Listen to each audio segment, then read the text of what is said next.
ঘোড়ার চর বন। এই বনে শিয়াল, বাঘ সহ অনেক পশু পাখি বাস করে। একদিন মিসকে শিয়াল দেখে কাঠুরিয়া ঝন্টু শিয়াল বনের মাঝে বসে কান্না করতেছে।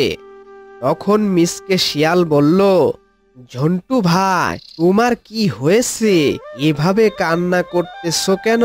কি আর বলবো মিসকে ভাই, আমার ছেলেটার মরণ জ্বর হয়েছে।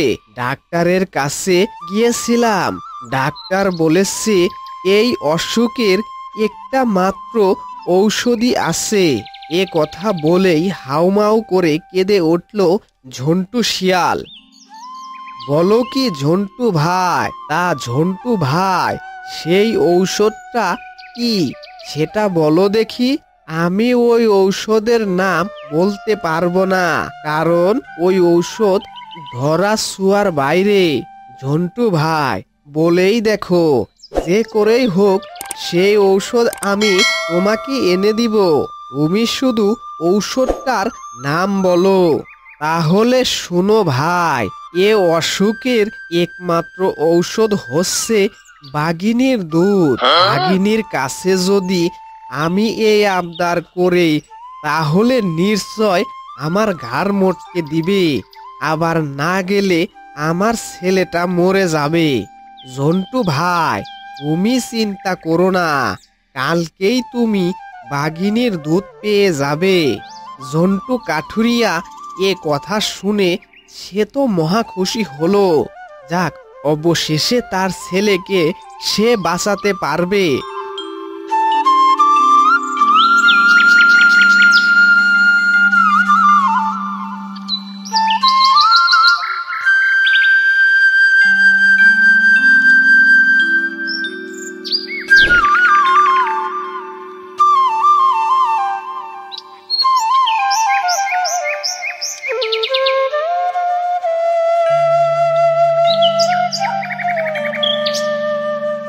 এদিকে মিসকে শিয়াল বাঘিনীর কাছে গিয়ে বলল, বাঘমামি, ঘটনাটা কি শুনেছো? তুই আবার কোন ঘটনার কথা বলতেছিস? বাঘমামি, শুনলাম আমাদের বনে এক কাঠুরিয়ার অনেক সুন্দর একটা মেয়ে আছে। সুন্দর বললে ভুল হবে, একদম পরীর মতো সুন্দর। মেয়েটার নাকি বিয়ে দিবে, কিন্তু বিয়ের জন্য কাউকে খুঁজে পাচ্ছে না। আমি বলছিলাম কি, তোমার তো একটা ছেলে আছে, এখনো বিয়ে করাও নাই। তুমি যদি তোমার ছেলের সাথে বিয়ে দাও, তাহলে দুইজনকে ভালোই মানাবে।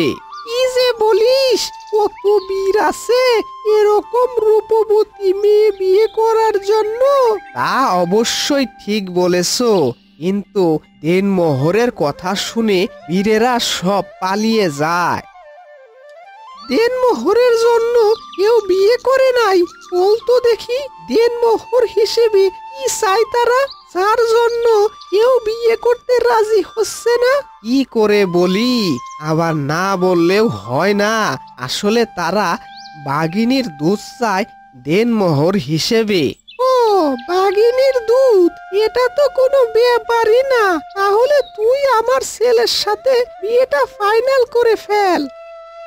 মিসকে শিয়াল মনে মনে ভাবল, এই তো সুযোগ, এই সুযোগ হাতছাড়া করা যাবে না।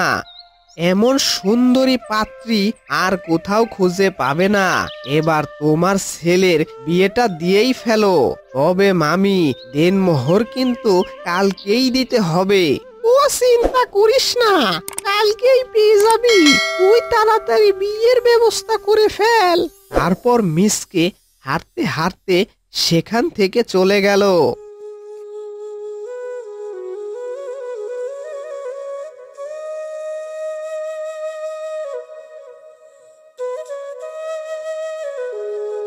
পরের দিন মিসকে শিয়াল বাঘমামির কাছে গিয়ে দেখে বাঘমামি দুধ নিয়ে দাঁড়িয়ে আছে।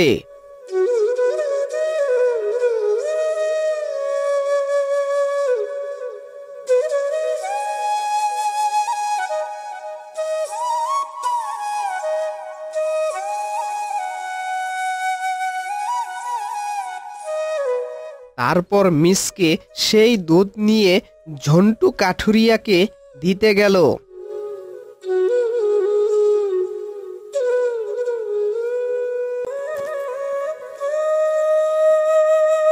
তারপর ঝন্টু শিয়াল মিসকের কাছ থেকে বাঘিনীর দুধ নিয়ে তার ছেলেকে খাওয়ালো। দুধ খাওয়ার পর ঝন্টুর ছেলে অলৌকিকভাবে সুস্থ হয়ে গেল।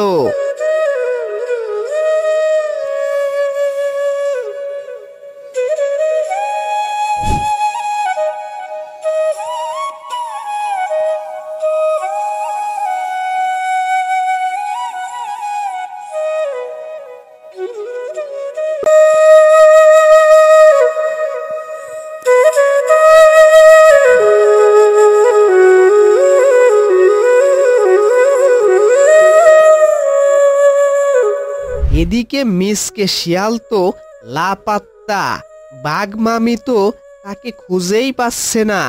তাই একদিন বাঘ মামি মিসকে শিয়ালের আস্তানায় গিয়ে হাজির হলো। কিরে হতচ্ছাড়া হারামজাদা, দেনমোহর নিলি কিন্তু এখন পর্যন্ত বিয়ে দিলি না। এখন তাড়াতাড়ি বল, বিয়ে দিবি কবে? বাঘ মামি, আজকেই চলো, আজকেই তোমার ছেলের সাথে ওই মেয়ের বিয়ে দিব। তারপর বাঘ মামিকে সাথে নিয়ে মিসকে শিয়াল ঝন্টু কাঠুরিয়ার আস্তানার দিকে হাঁটতে থাকলো।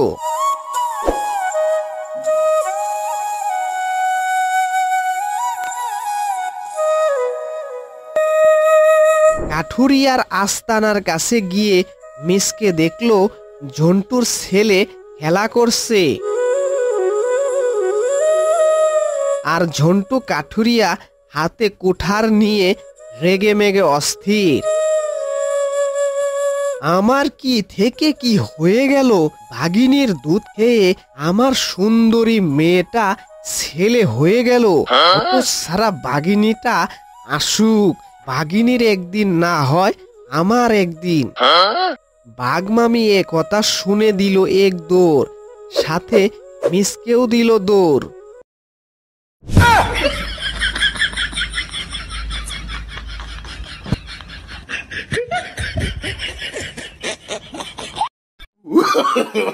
No, no, no, no.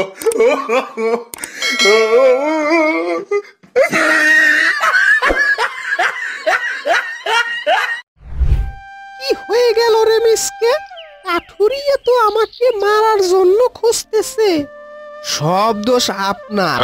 আপনার দুধ খেয়ে কাঠুরিয়ার মেয়ে ছেলে হয়ে গেছে। মামি, আপনার দুধের যে এত শক্তি তা তো আগে জানতাম না। তুই জানবি কি করে? আমি নিজেও তো জানতাম না। যাক, এবারের মতো বেঁচে গেলাম। মামি, তুমি টেনশন কইরো না, তোমার ছেলেকে বিয়ে করানোর দায়িত্ব আমার। আমি যতদিন তোমার ছেলের জন্য পাত্রী খুঁজে না পাবো ততদিন তোমার সামনে আসবো না, এই আমি বলে গেলাম। এ কথা বলে মিসকে হাঁটতে থাকলো।